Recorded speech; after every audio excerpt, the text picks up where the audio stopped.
Hello friends, welcome back to my channel. Hope you all are doing good. In today's vlog, I'm sharing with you how I'm making a special chicken curry and some wheat paratha. And if you're new to my channel, please don't forget to subscribe and hit the bell icon so that you get notification each time I upload a video. After my son and husband leaves for work and school, I start my daily routine by just cleaning up and clearing up the dish rack. Keep the dishes all in its cabinet in its place. I just love working when the kitchen is really clean, and I hate working when it is, messy. Like all the when you cook something, everything is scattered all around the place. Especially when you have a toddler around you who just keeps calling you, saying, "Amma, Amma, please come here, come here." So you literally don't know what to do. And I mean, most of the time I'm in such a situation, but I try to keep it clean at least by after cooking, after it's done at least, and before starting the day. So now I'm going to have my coffee, and today it's in this way. I have made it in a frothy and creamy style. I usually start lunch preparation only by 11 or 11:30, but on days that I'm shooting a video I have to start early because it takes a lot of time to prepare lunch as well as uh, shoot the video. And along with that, you have a small son who keeps asking you for something to snack on, munch on, maybe eat fruits, and or there might be for the next day breakfast preparations. So it takes a lot of time to complete all this work. So today I'm sharing with you a chicken curry that I made in a little different way, and this is not for lunch, this is for dinner. This chicken curry is special because it has a rich coconut base as its gravy, and we have a lot of aromatic spices that also goes in, which has to be roasted and then ground so that the flavor infuses a lot better into the gravy. Next, let's slice the onions and keep it aside. At the same time, heat a pan, add coconut oil, and once it's heated, let's add in curry leaves and green chilli.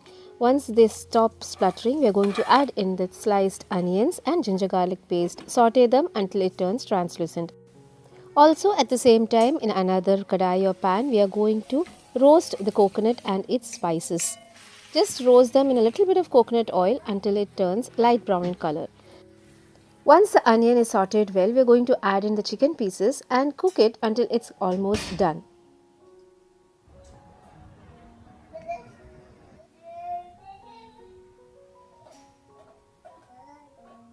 Meanwhile, let's chop the tomatoes and keep it ready. Once the chicken is done, we are going to add in a little bit of spices and then add the tomatoes and cook it again. So spices that we are going to add in is a little bit of turmeric, little bit of red chilli, coriander powder, garam masala. Do not add a lot of spices because we already are going to grind a lot of spices. Once the coconut mix has cooled down properly, we are going to grind it into a fine paste along with some coriander leaves. The chicken is done now and the tomato is really soft. We are going to add the coconut mix. Cook it till the raw smell of the coconut disappears.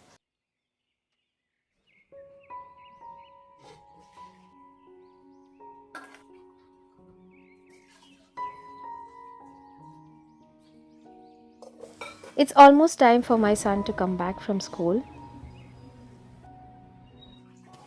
Remember to dry your iron kadais as soon as you finish washing them so as to avoid rusting.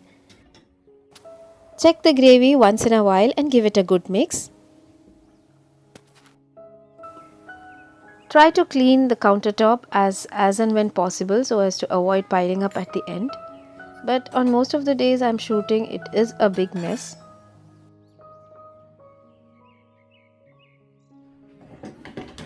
Now the gravy is done and I'm going to season it.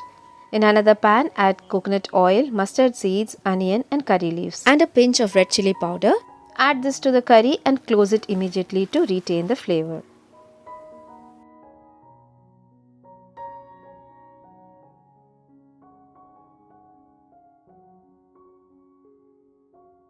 Next, I'm going to make the dough for the wheat paratha. I'm just going to add wheat flour, salt and water and mix it as you would do for any normal chapati.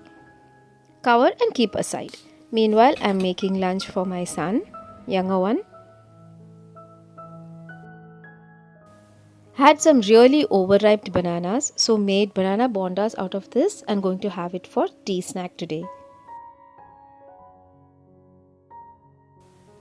The chapati or parotta dough has been resting for around 1.5 hours now.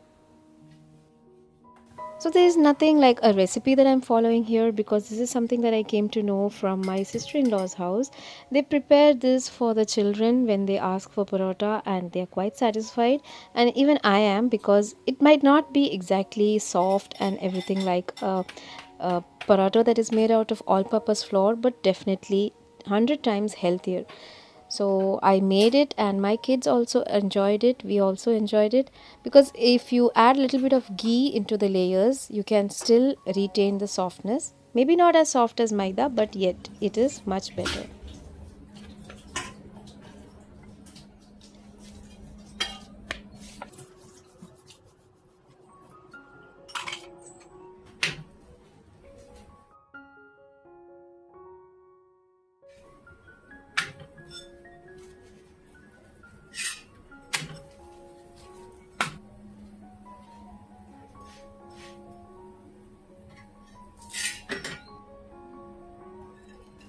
And so our yummy wheat parathas are ready. I'm following a step that is similar to making it with all-purpose flour.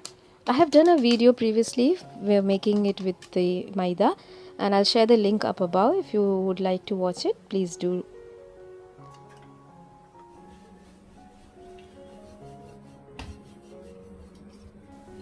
Leftover parathas, to my surprise, was soft for the next day also.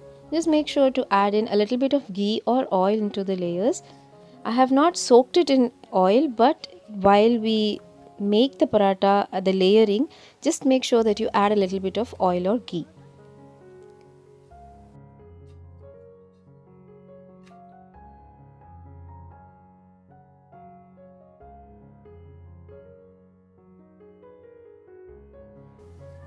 So now I'm seasoning my iron kadai. I have just added a little bit of oil, wipe it all over it, remove the excess, and then just heat it. Keep it aside, and once it's cool, you can store it. Next time when you use it, you do not need to wash it.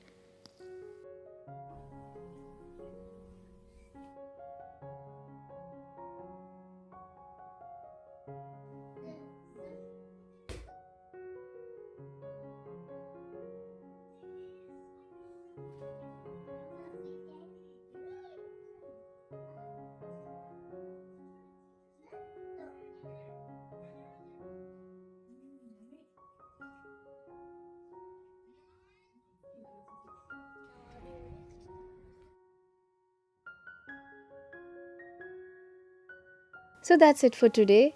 Do try out the recipe and let me know how it is. If you like my channel, don't forget to like, share, and subscribe. See you all with a new video. Until then, bye and take care.